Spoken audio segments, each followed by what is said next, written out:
Hello, and welcome to this retrospective video review of Shadows of the Empire on the Nintendo 64. Now, it was released back in the days before Jar Jar, and before the midichlorians, and even before Han shot first.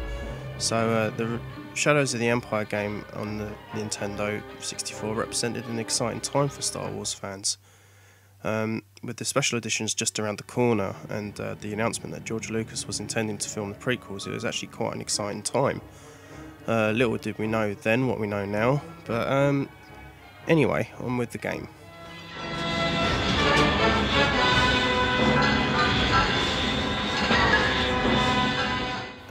Yeah, basically the game starts off with a level set during the Battle of Hoth. You control Snowspeeder, which is being piloted by a character called Dash Rendar.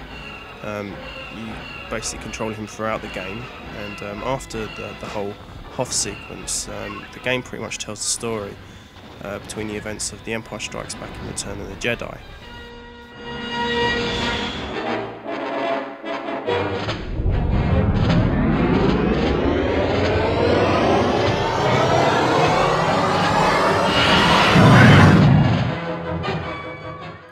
So along the way in the game, Dash Rendar has to face off against a bunch of familiar faces, including a Scout Walker, IG-88, and everyone's favourite badass bounty hunter, Boba Fett, who pretty much is nearly impossible to beat.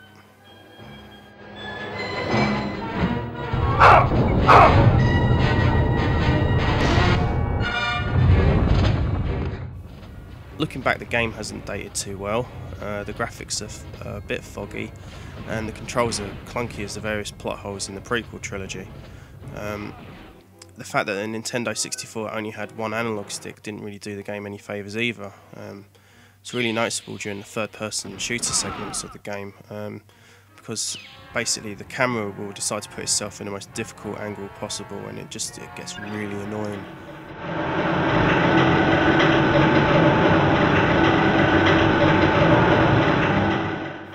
The game does give you the option to change the angle, but rarely does it bring any benefit to the overall experience. In fact, most of the time it just comes off as another chore to do, especially during those annoying propeller levels where you're controlling a jetpack and you're trying to avoid them and you just end up getting sliced to hell.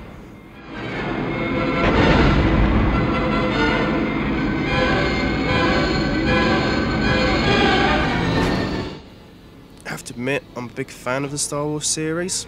However, you know, even I would find it hard to recommend digging this one out.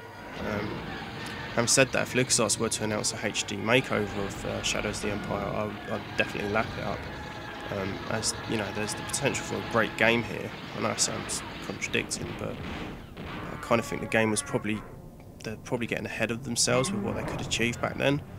So yeah, that's my opinion of the game. It's a good story, and you know, it may feature clunky controls and dated visuals, but if you're a fan and you kind of want to see, you know, what happened in between The Empire Strikes Back and Return of the Jedi, then yeah, check it out. But if you're not, then yeah, don't bother.